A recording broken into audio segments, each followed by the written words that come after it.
Good afternoon and welcome to Nutmeg Sports here on the HAN Network. Frank Granito and Donald Eng in studio, coming off of the Martin Luther King Day holiday, which saw a lot of high school teams in action around the state, Don, and some good games too that we get to cover today. Yeah, there really were. I mean, last night in particular, I was thinking of the St. Joe, the Wilton game.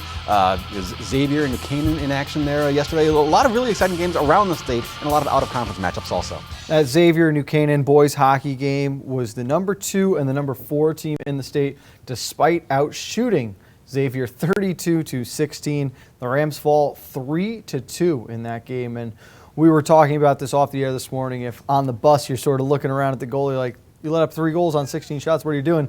The goalie should be looking at his teammates saying, you scored twice on 32 shots. What are you doing? Yeah, and and that happens sometimes. You just run into a hot goalie. The debate is always, what's the single most important position in sports? If you've got to win one game, a hot goalie sometimes is really going to be the key to the game. It had a very playoff feel to this game. Both teams strong defensively. They played a smart game. In the end, Xavier just gets the better on the goaltending advantage, but that's a game we could see later on this season in the state tournament. And the Rams, again, still trying to find their identity. This is that first year where there are high expectations for this group, and they're learning to come into their own. Yeah, and as we always say, always some extra juice in the building. We talk about a New Canaan versus a Darien game. When you have 2 teams at the top of the FCAC and the SCC, regardless of the sport, always a little extra energy in the building. And you mentioned Darien and New Canaan. Let's now look at last night's rivalry game we covered on the HAN Network in the latest installment of the Battle for Exit 37. The girls' ice hockey teams taking to the ice for their first of 2 regular season meetings. New Canaan looking to get off to a hot start, riding that momentum from their comeback against Greenwich last week. Played great the first 5 minutes to the Rams, Don, but after that it was all Darien, the Blue Wave, leaving no doubt in this one, cruising to a 6-0 victory. They held the Rams to 9 total shots, scoring 3 times in the second period and the third period. And this looked like the Darien Blue Wave program of the past that we've come to know as the top team in not only the conference but the state. They really did, and just it's hard to overstate just how impressive this win was. I mean, watching that game for the first few minutes, you thought, wow, this New Canaan team is every bit as good as we think. They were skating, they were passing, they were getting quality chances on net. I thought they had scored one time, and then all of a sudden, they just Darien just shut them down, and then they could just never get it going again. I got a chance to catch up with Coach Rich Buellin of the Rams after last night's game, and on those first 5 minutes, he said they felt great, they looked good, playing so well. He didn't understand, couldn't comprehend what happened over the next 40 minutes in that game, and it just, the ice completely tilted towards Cara Fahey. Let's take a look at the highlights from last night's game, and then we can break this one down right here on the HAN Network. Good evening and welcome to the Darien Ice House. Happy Martin Luther King Day as we get set for some girls ice hockey with the latest installment of the New Canaan Darien rivalry. So the Rams losing another draw in their own zone. Pass out in front. Quick shot. It bounced around. They score. Elise Morrow, the junior. Lowe lets a shot go. That got knocked down in front. Turnaround effort, and they score. It hit Shea Vandenbroek in the slot. She had the turnaround shot that Fahey never saw. And with 1:57 remaining, it is 2-0 in favor of the Wave. Get a shot on goal as the wraparound attempt stuffed by Fahey. Puck is loose. Rebound, score! Vandenbroek again. Took her all but 22 seconds. Hockey player starting at goalie for this year that they would have to worry about picking up goals. I think it's an issue they'd be okay with as another one for the Wave, who make it 5-0 with 5:45 remaining. Mettler just couldn't quite cut it off. Another opportunity. Darien coming in. Shot towards the far side of the cage. Score. Caitlin Chan gets that one to go.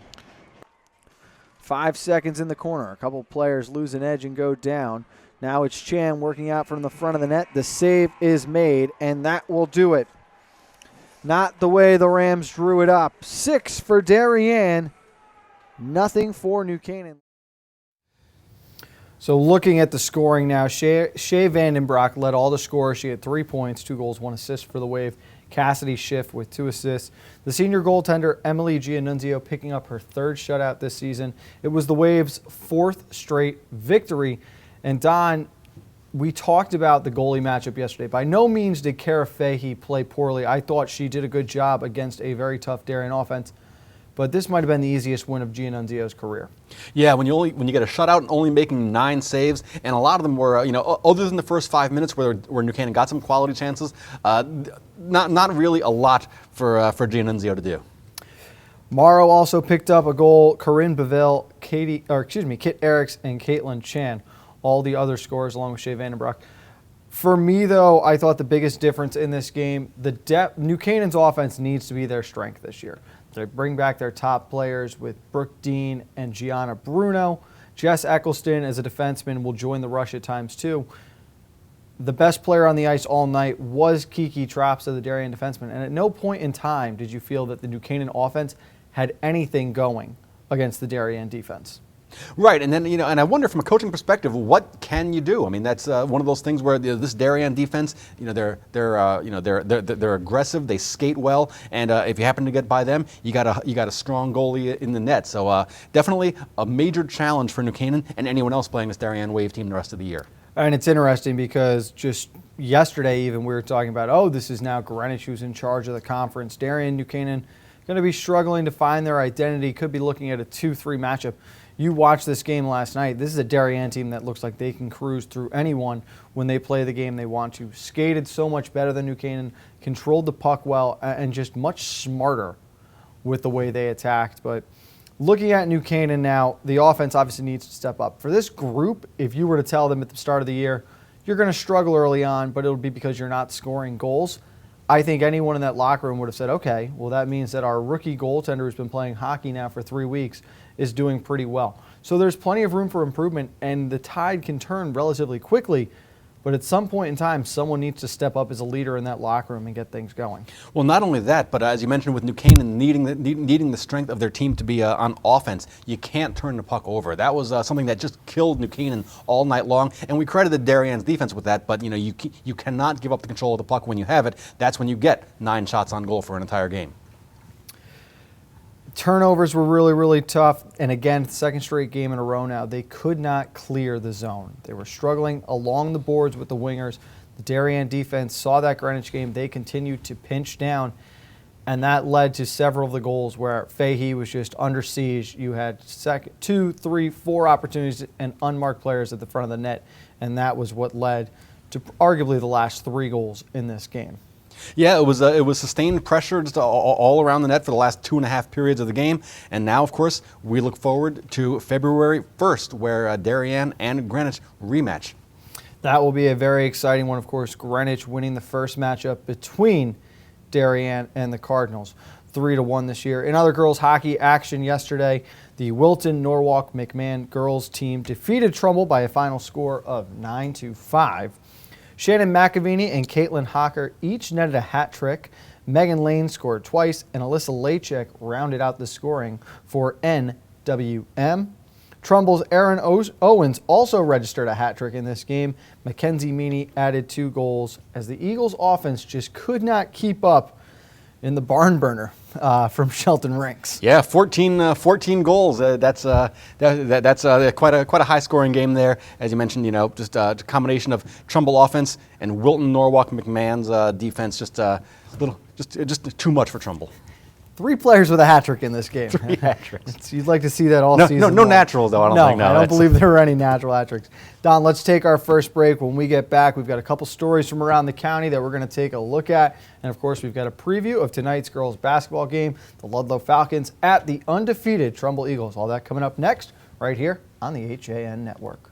At InSports Trumbull, the game is always on inside. Recently renovated and home to one of Connecticut's largest indoor turf fields, InSports is a multi-sport recreation center providing state-of-the-art facilities for league play, camps, and youth programs. Sign up now for InSports High School Passing League. These 7-on-7 teams formed by area high schools offer a great way for football players to stay sharp in the off-season. 3 weekly 6-week sessions will be offered from December 1st through January 5th, January 12th through February 16th, and February 23rd through March 30th. For more information, visit insportscenter.com. Like and follow us on Facebook. Discover a world of wellness in the heart of New Canaan. Halo Studios, New Canaan's first collaborative wellness center, offers you the freedom to choose from the best and latest health, fitness, and wellness options. Inside Halo Studios, you'll find all the wellness experts you need at places like Halo Fitness, Priority Wellness, and Sama Yoga Center. Come by for a free wellness assessment, open 7 days a week at 45 Grove Street. For more information, visit halostudios.com or call 203-594-9909. Have a sports injury or slip and fall that needs immediate care? Coastal Ortho Express Urgent Care gives you direct access to an orthopedic specialist fast, without an appointment. Basketball, hockey, skiing, whatever the sports injury is, sprain or fracture, Coastal Ortho Express can help. Coastal Ortho Express Urgent Care, open Monday through Saturday, now in 2 locations. The iPark building at 761 Main Avenue in Norwalk and 36 Old Kings Highway South in Darien. Or go to coastalorthoexpress.com, like them on Facebook. Why cook it all this holiday? Avoid the stress of holiday planning and let your friends at Walter Stewart's in New Canaan do the heavy lifting. Whether you're looking to fill in with a few crowd-pleasing sides or you want us to prepare your whole feast, from cranberry sauce to pumpkin pie, we're ready to simplify your holiday. Place your order from our holiday menu and spend your holiday the right way, relaxing. Our fresh prepared holiday meals to go are designed with your busy schedule in mind. Visit us at stewartsmarket.com or at 229 Elm Street, New Canaan.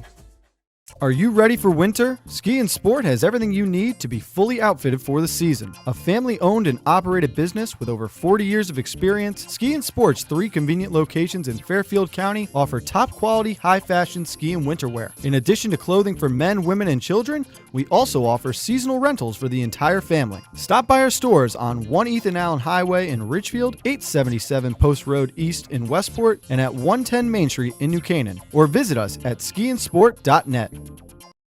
I'm John Kovach. I'm a newspaper editor. I'm a high school football coach. I'm a television presenter. And I want you to love fishing as much as I do. Tune into Yankee Fisherman, Thursdays at 1 on the HAN Network. It's like going to the tackle shop without leaving your office. Back on the HAN Network, Frank Granito and Donald Eng in studio. We're going to take a look around the conference now. A couple of local stars making some career milestone marks here. And we start up at the University of Vermont, where the former Ridgefield Tiger, Kurt Steidl, hit the 1,000 career point mark for the Catamounts on a free throw with less than 6 minutes to go in the game. Steidl entered the record books for UVM's men's basketball team. The 6'6" senior forward and former standout from Ridgefield High became the 35th player in program history to surpass the 1,000 career point mark during Vermont's 90-77 win over Maine back on January 5th. Steidl entered the game with 993 career points. He scored those first 7 points in the first 5.5 minutes to hit the 1,000 point mark. Went on to finish with a season high 20 points on 6 of 9 shooting. Through 17 games this year, Steidl is averaging 8.9 points, 4.4 rebounds for Vermont, which is 12-5 overall this season. Steidl was named to the America East All-Conference third team last year, averaging 11 points and 5 rebounds per game. Of course, he played for Ridgefield High back graduating in 2013, was selected as the Connecticut Gatorade Player of the Year in 2013, averaging 25 points, 9 rebounds, and 4 assists on the 18-6 Tigers team, which advanced to the Class LL state quarterfinals. For this entire story, you can go to theridgefieldpress.com. It was covered by our own Tim Murphy. Congratulations again to Kurt Steidl on his 1,000th point. For another milestone update, let's go over to our own Donald Eng. And congratulations also to Jeff Stockmall, the senior guard out of Shelton, scored 29 points Friday night, including the 1,000th of his high school career, leading Shelton High to a 68-59 overtime win over SCC Oronoke Division opponent East Haven, that game in Shelton. Stockmall's second field goal of the game was a three-pointer, and it put him into that elite club, becoming only the 6th player in school history to record 1,000 points. That was the third overtime win this season for the Gales, who improved to 7-2. Shelton is 1 win and 2 losses in the Roanoke division. East Haven dropped to 1-6, 0-2 in the division. A basket at the buzzer by East Haven's Ed Papalizio tied the game at 57 and sent it into overtime. Stockmall hit his 4th three-pointer of the game early in the overtime session, giving Shelton a 60-57 win. And once again, you can read all about that at sheltonherald.com. Our own Mike Suppy covered that game. And finally, a special congrats to the Trumbull High School's quarterback, Colton Nicholas, who played for the U.S. U-17 select team yesterday at AT&T Stadium in International Bowl 8, presented by USA Football. The future junior had quite the afternoon, leading the U.S. team past Team Saskatchewan 42-15. Colton threw for 3 touchdown passes for the U.S. select team, all of which were from over 45 yards. And as the Trumbull football program tweeted out, Don, that would be more touchdowns than Aaron Rodgers threw in that same stadium on Sunday afternoon. Yeah, no question about it. Very impressive performance. As you mentioned, all of those passes 45 yards. So certainly looks like I hope if you're the rest of the FCAC, you hope you can defend the deep ball next season against Trumbull. And for the Trumbull Eagles, this is a great sign when you think about losing Johnny McElroy, this quarterback who's meant so much to the program, been so successful. A very bright future now for Trumbull moving forward, as they will be very excited to get Colton back up to Connecticut and getting ready for next season and training camp. Particularly when you consider that a high-level camp and practices like this can really only help him. Right now, he's one of the few kids in Connecticut actually practicing and playing football. You have to expect that only helps him next season. A lot of fun. Congrats again, Colton. Great job yesterday. We look forward to seeing you in this fall. Don, let's take our final break. When we get back, we're going to talk about that St. Joe's Wilton thriller from yesterday at the MLK Classic. We've got a wrestling update on the previously undefeated Danbury Hatters, and of course, preview tonight's game. Ludlow, Trumbull, girls basketball, all that next on Nutmeg Sports on the HAN Network. Want a new experience in car buying? No aggravation, no confrontation, just answers to all your questions. Scap Chrysler Dodge Jeep Ram. Car buying the way you want it to be. With one of the largest selections of new 2- and 4-door Jeep Wranglers available, we are Connecticut's Wrangler headquarters. Located in Fairfield, Connecticut, we're easy to get to. Just 2.5 miles off the Merritt Parkway, exit 44 via Route 58 South. Save thousands right now during the Start Something New sales event, now through January 31st.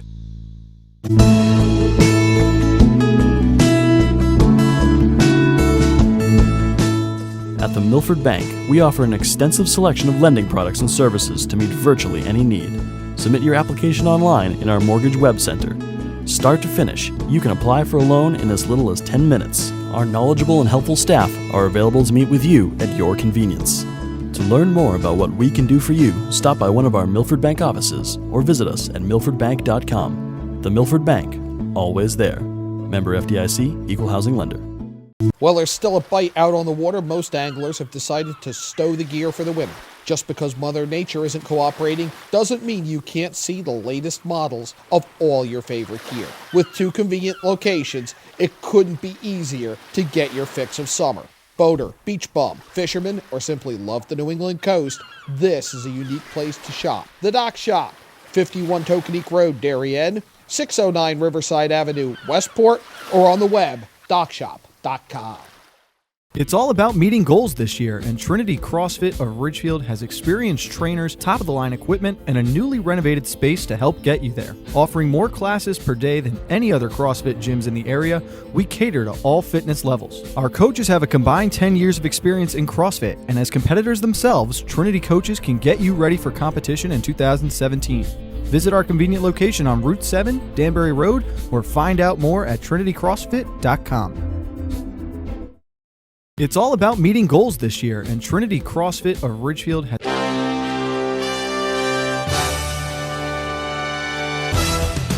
Give your day a jumpstart with the latest news, sports, weather, and more on Coffee Break, live on the HAN Network, weekdays at 11 a.m. Connecticut news doesn't get any more local than on Coffee Break. If you're watching this broadcast, you're not alone. The HAN Network is available for 200,000 Connecticut cable customers on the Frontier Network. And we've also reached 1.7 million viewers on our free live streaming sports, news, and entertainment broadcasts. To reach our rapidly growing audience, contact Advertising Director Jessica Murrin at 203-273-7312 or email jessica@han.network.